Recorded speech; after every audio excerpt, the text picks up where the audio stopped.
All of these Instagram influencers told me there is no secret recipe to growing your following, but it's important to post consistently and, most importantly, be authentic.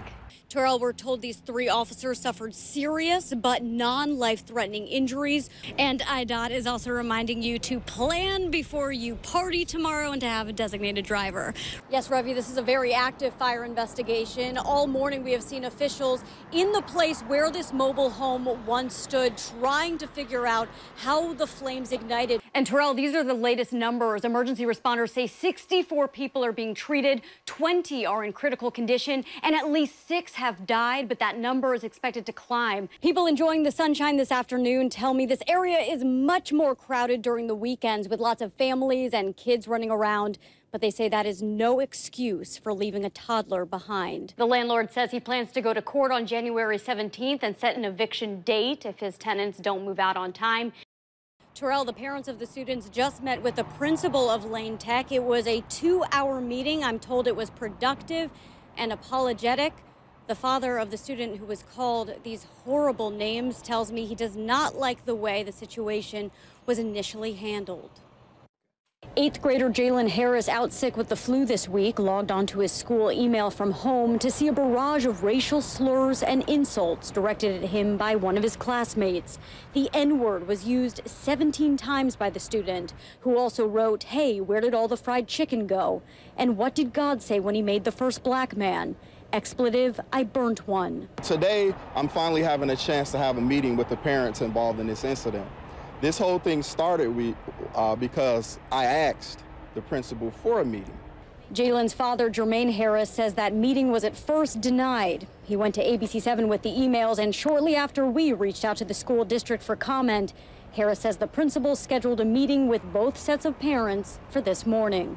I wanted to have the chance to talk with these parents. I wanted the chance to see them, look them in the eye, and understand what that meant to my son and what that means to me, so that we all could be clear on that this is something that's not tolerated in one of the best schools in the city of Chicago.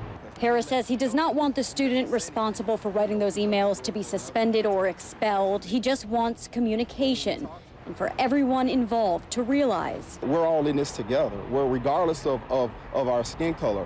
The kids involved in this, my son, they have way more things in common than they have apart.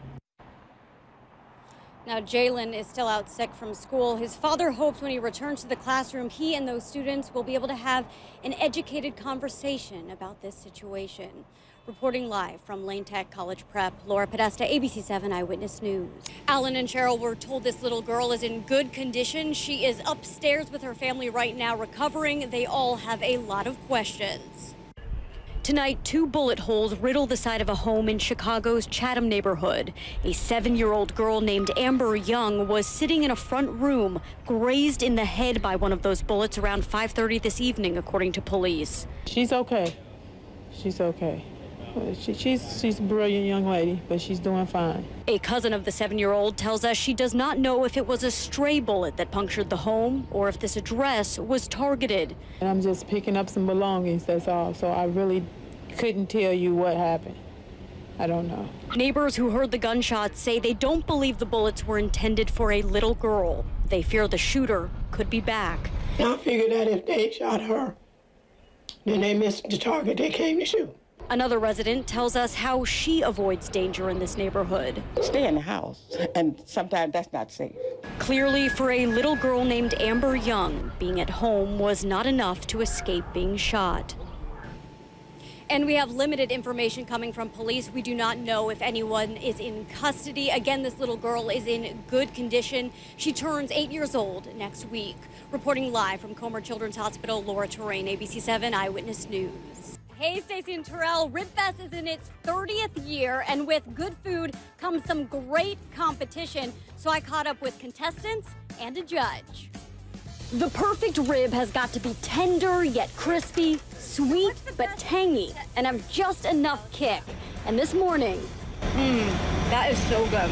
I had the very tough job of testing ribs as vendors fired up their grills at Naperville's Rib Fest.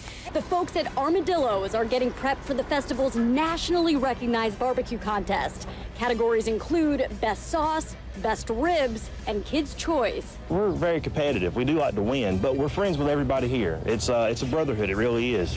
Armadillo's grill master served up a few tips for getting his rack of ribs ready. Well, the tenderness comes out of the smoker, the way we smoke them. So, I mean, when they come to the grill, you just have to be careful, and you turn them and just don't burn them. That's the secret.